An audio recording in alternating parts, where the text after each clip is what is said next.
Imagine the White House. But instead of policy debates, we have challenge accepted. Instead of state dinners, we have global giveaways. What if the internet's biggest philanthropist, Mr. Beast, became the president of the United States? It's not just a meme, it's a mind-bending what if. That would change everything. First, you have to imagine the campaign. There would be no traditional rallies or attack ads. His campaign trail would be a series of nationwide videos. Instead of promising to fix healthcare, he'd release a video titled, "I paid off the medical debt for an entire city." His slogan wouldn't be a catchphrase. It would be a call to action. Subscribe to a better America. He wouldn't debate opponents on stage. He'd challenge them to charity contests where the winner donates millions to a cause.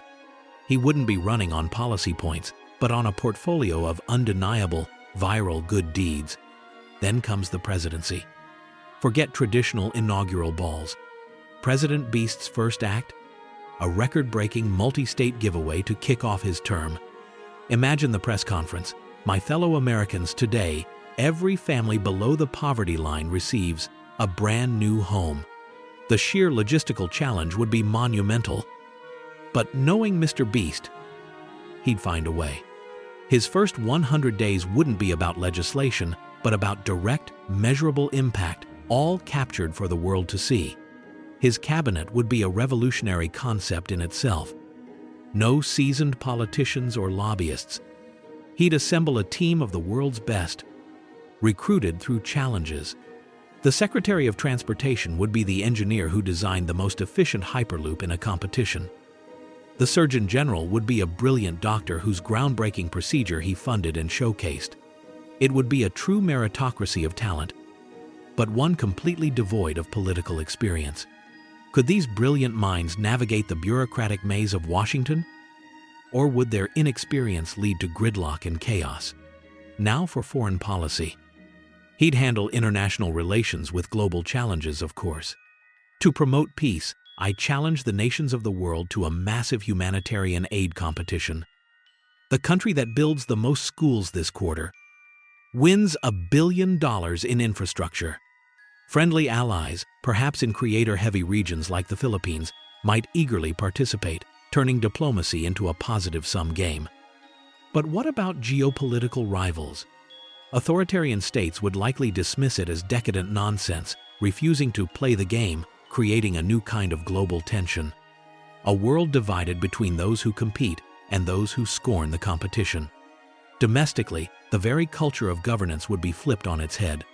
He'd gamify national improvement with programs like the National Reforestation Challenge. But he would also set his sights higher on a grand challenge to define his presidency: a new space race. He'd announced the Artemis Challenge, promising the largest government contract in history to the first private company to build a self-sustaining moon base, with the entire process documented like a 10-part YouTube series. He would fundamentally change the flow of information, effectively making the White House its own media empire. Why bother with the press corps when you can drop a perfectly edited, 20-minute video directly to 500 million subscribers explaining a new policy with dramatic flair? The State of the Union would be a YouTube premiere.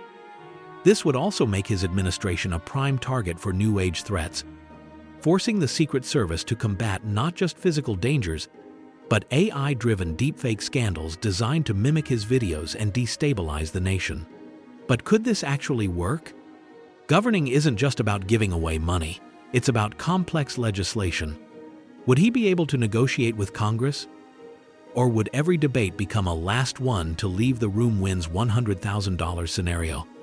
Massive cash giveaways could trigger runaway inflation.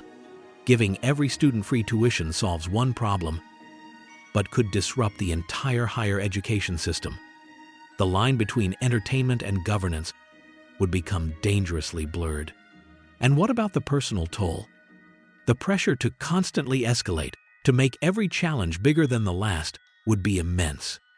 But now, failure wouldn't mean a disappointing video. It could mean a diplomatic crisis or an economic downturn.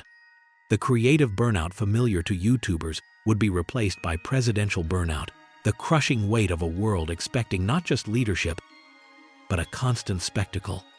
His approval ratings would be off the charts, at least initially, but his legacy would be permanent and complex. He would prove that a non-traditional path to power, fueled by direct connection with millions, is possible. After his term, politics would be forever changed. A new wave of influencer politicians would emerge, running on viral stunts instead of policy. The line between celebrity and statesperson wouldn't just be blurred, it would be completely erased. He wouldn't just have been president, he would have created an entirely new kind of politics. So, what do you think? Would President Beast be a chaotic genius or a disastrous leader? What's the first executive order he'd sign? Let us know your wildest Mr. Beast presidential policies in the comments below. If you love this deep dive, smash that subscribe button and ring the bell for more mind-bending what-if scenarios. Thanks for watching.